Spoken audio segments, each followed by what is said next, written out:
tidak ada rasa keadilan bagi Bupati Pesisir Selatan itu sendiri. Adapun berkaitan dengan rasa keadilan, justru kalau ini tidak dieksekusi, justru tidak ada keadilan di sini. Keadilan yang mana yang kita maksud?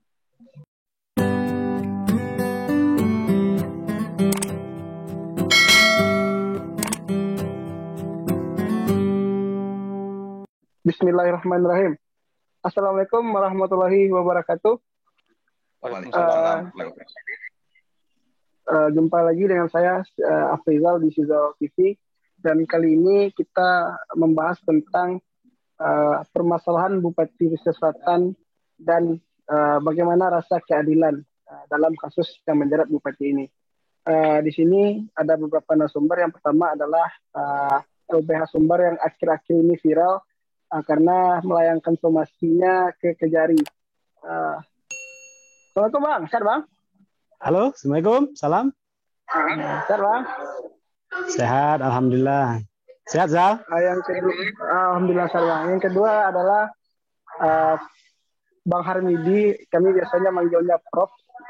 Sehat Bang Harmidi? Provokator. Provokator. Sehat Zal? Alhamdulillah sehat. Alhamdulillah sehat Bang. Isoman ya Bang? Iya, isoman Zal. Oke. Tom Ferry tadi Bang. Pak liburannya Tom Ferry? Alhamdulillah. Oke. Mungkin yang pertama kami akan ke Bang Zentoni dulu. Dari kacamata hukum Bang, bagaimana Abang melihat kasus yang menjerat Bupati Pesisir Selatan ini?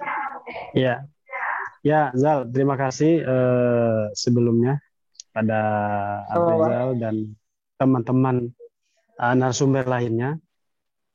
Apabila kita melihat kasus Bupati Pesisir Selatan ini kan sebenarnya sudah mendekati ujung ya. Dalam artian sudah berkekuatan hukum tetap, dan di sini kewajiban pihak kejaksaan kan harus melakukan eksekusi tanpa ada tawar-menawar lagi begitu. Karena upaya hukum peninjauan kembali atau PK yang diajukan oleh Bupati Pesisir Selatan itu sejatinya tidak menghalangi eksekusi yang akan dijalankan oleh pihak Kejaksaan Negeri Pesisir Selatan. Memang dalam faktanya kita lihat ada kendala, ya kan? Tapi kalau bahasa kita sebenarnya adalah bahwa itu sebagai suatu kegagalan dari pihak kejaksaan. Sebenarnya sebelum melakukan eksekusi tersebut, pastinya mereka mempersiapkan segala sesuatu atau antisipasi terhadap masa yang nantinya akan berusaha untuk menggagalkan eksekusi tersebut. Kita lihat di sini kurang antisipasi, itu yang pertama. Yang kedua, tidak tegasnya daripada aparat keamanan, sehingga eksekusi tersebut menjadi gagal.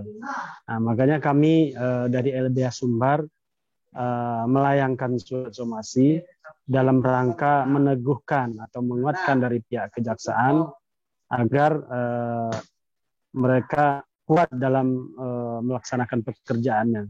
Karena ini merupakan menjadi presiden buruk dalam penegakan hukum kemudian hari.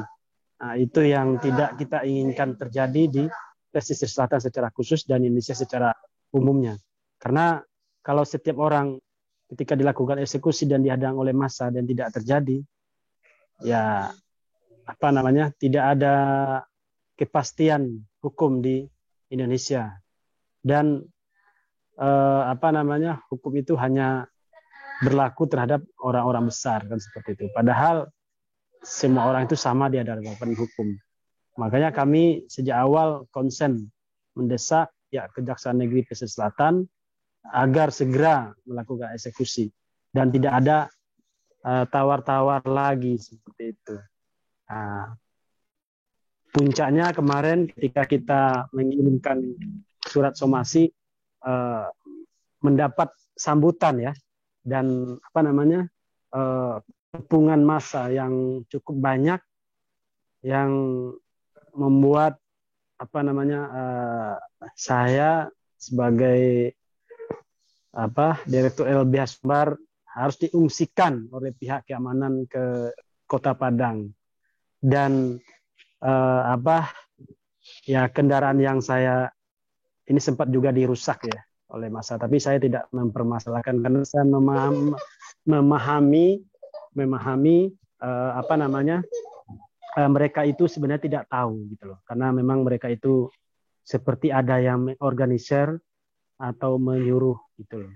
Dan itu terbukti dari nasi bungkus yang dibagikan ketika waktu makan siang tiba begitu. Ya, makanya kita maklumlah soal-soal seperti itu atas dasar ketidaktahuan mereka tersebut, sehingga menimbulkan ada peristiwa penghadangan pada hari Kamis tanggal 15 pukul 16.30 WIB tersebut. Mungkin itu sebagai pemantik diskusi dulu, Zal. Mungkin yang lain bisa menambahkan atau mendebat seperti itu. Terima kasih. Oke, siap Bang. Tapi gini Bang, kita tahu kan hukum itu kan gunakan untuk menegakkan rasa keadilan. Nah, bila melihat lebih jauh kasus Pak Bupati ini, banyak orang yang menghadang abang itu mungkin menganggap kasus ini tidak tidak ada rasa keadilan gitu. Nah, apakah itu bisa menjadi alasan atau menjadi alasan untuk eksekusi itu tidak dilaksanakan karena selama proses hukum tidak ada rasa keadilan bagi Bupati Pesisir Selatan itu sendiri. Bagaimana ini Bang Zantoni? Ya, itu tadi sebenarnya fungsi pencerahan hukum itu kan tidak berjalan di situ, bahwa sebenarnya ini kan bukan tahap pertama, ini adalah tahap ketiga, maksudnya dimulai dari pengadilan negeri. Pengadilan negeri itu kan menghadirkan puluhan saksi ahli, ya kan? Itu sehingga keluarlah satu keputusan. Ketika pihak terdakwa waktu itu tidak terima, diajukan banding, tidak terima juga diajukan kasasi, ya kan? Justru keadilan itu ada di pihak Bupati Pesisir Selatan karena segala upaya atau cara telah ditempuh, kan seperti itu. Itulah namanya kita bernegara hukum, dan kita harus taat kepada azas-azas di dalam hukum itu sendiri, bahwa proses-proses itu kan sudah disiapkan dan sudah ditempuh. Ketika sampai pada ujungnya, ya kita harus terima. Itu sebagai sebuah keputusan hukum dan harus dilaksanakan.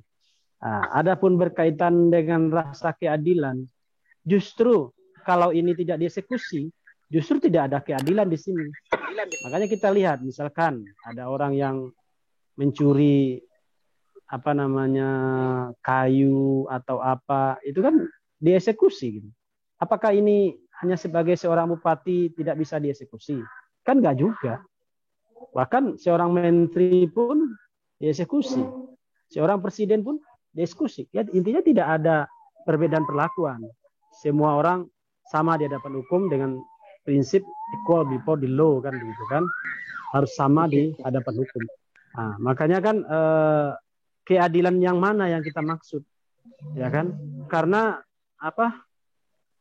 keadilan itu akan terwujud kalau ada kepastian hukum, kan seperti. Sementara kalau tidak ada kepastian hukum, keadilannya nggak bakal terwujud juga, kan begitu. Makanya kan kita mendorong agar ini tidak menjadi presiden buruk di kemudian hari nanti. Itu Zang. Oke Bang.